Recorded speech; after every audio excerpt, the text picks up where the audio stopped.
ছাত্ৰ-ছাত্ৰীসকল, আমি আগৰ ক্লাছত মাতৃভাষাৰ 11 নম্বৰ পাঠ সঞ্চয় নামৰ কবিতাটি আৰম্ভ কৰিছিলোঁ। আমি আগৰ ক্লাছত কবিতাটিৰ কবিগৰাকীৰ বিষয়ে কিছু কথা জানিব পাৰিলোঁ। আজি আমি কবিতাটিৰ বিষয়ে আলোচনা কৰিম। সঞ্চয় শব্দৰ অৰ্থ হৈছে সাঁচি ৰখা কাৰ্য। সঞ্চয় কবিতাটি নীলমণি ফুকনদেৱৰ এক উৎকৃষ্ট কবিতা। সঞ্চয় কৰাটো এক ভাল অভ্যাস। এই অভ্যাসে সকলোকে সমৃদ্ধ কৰে। এই অভ্যাসৰ দ্বাৰা মানুহে কেতিয়াবা নানা বিপদ বিঘিনিৰ পৰা ৰক্ষা পাব পাৰে। নীলমণি ফুকনদেৱৰ সঞ্চয় কবিতাটোৰ জৰিয়তে বিভিন্ন মানুহৰ সঞ্চয়ৰ লক্ষ্য আৰু তাৰ পৰিণতি সম্পৰ্কে কিছু কথা সুন্দৰকৈ দাঙি ধৰিছে। সঞ্চয়ৰ অভ্যাসে মানুহকে ধৰি সকলো জীৱ-জন্তুকে উপকৃত কৰে। কিন্তু কেৱল সাঁচিব লাগে বুলিয়েই কামত নহা যিকোনো বস্তু সাঁচি থোৱাটো কেতিয়াও ভাল গুণ হ'ব নোৱাৰে। কবিয়ে সেই কথা বুজাবলৈ উঁই পোক আৰু মৌ-মাখিৰ সঞ্চয়ৰ কথা উদাহৰণ দিছে। উঁইৰ সঞ্চয় হ'ল মাটি।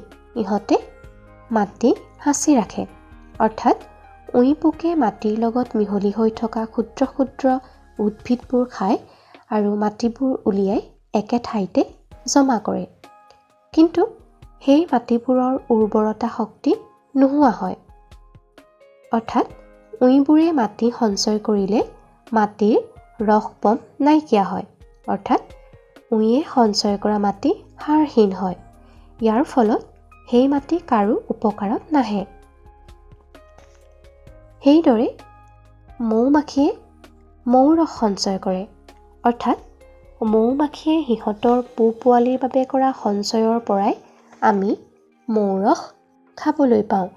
অৰ্থাৎ মৌ-মাখিৰ মৌ ৰস সঞ্চয়ৰ ফলত সিহঁতৰ নিজৰ লগতে মানুহকে ধৰি অন্যান্য জীৱ-জন্তু যথেষ্ট পৰিমাণে উপকৃত হয়।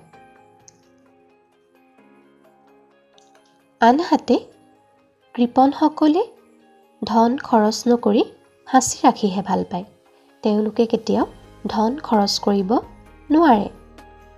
কিন্তু কৃপণসকলৰ ধন মানুহৰ কোনো উপকাৰত অহা দেখা নাযায়।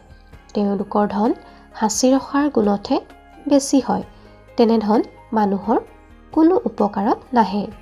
ঠিক সেইদৰে জ্ঞানে মানুহৰ অজ্ঞতা দূৰ কৰে।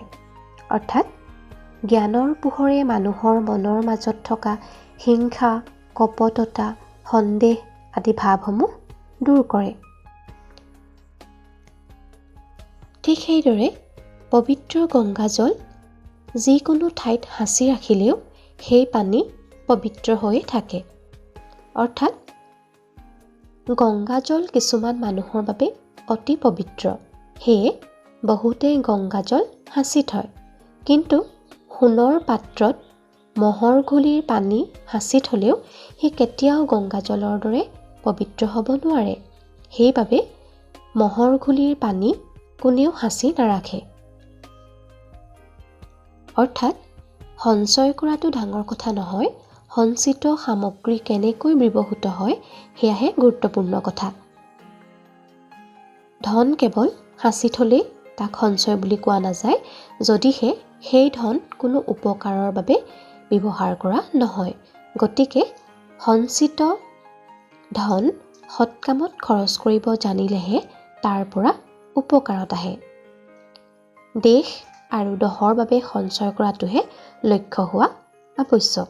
গতিকে আমি সঞ্চয় কৰোঁতে মনোযোগ দিয়া উচিত যে সঞ্চিত বস্তুৰ পৰা আমি নিজৰ লগতে আনৰো যাতে উপকৃত কৰিব পাৰোঁ সেই কথাটো সকলোৱে গুৰুত্ব দিব লাগে। ছাত্ৰ-ছাত্ৰীসকল, আমি কবিতাটিৰ বিষয়ে ইতিমধ্যে আলোচনা কৰিলোঁ। আমি কবিতাটিৰ পৰা বহুখিনি কথা জানিব পাৰিলোঁ। তোমালোকে কথাখিনি মনোযোগেৰে শুনিবা।